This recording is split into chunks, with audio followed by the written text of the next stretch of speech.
जैसा कर्म होगा ऐसा फल पाओगे।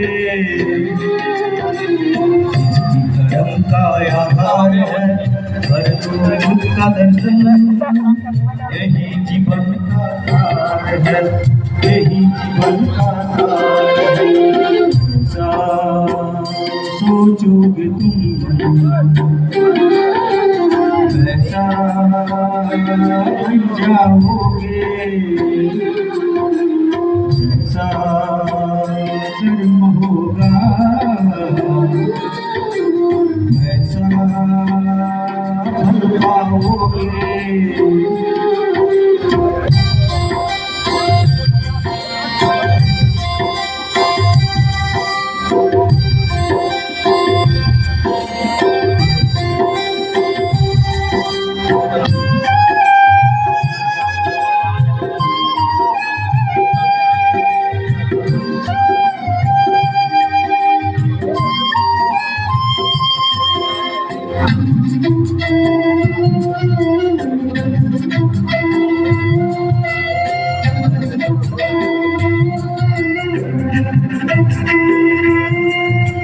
मन में शुभ संकल्प जीवन में जैसा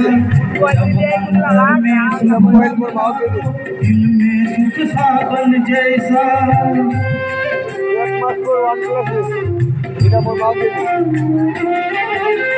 हार कर जो ना हारे जीत उसी की होती है, अनघर अंधेरे में भी जलती जगमग उसकी ज्योति है। ऐसा देखोगे तुम वैसा बन जाओगे, ऐसा चाहोगे तुम वैसा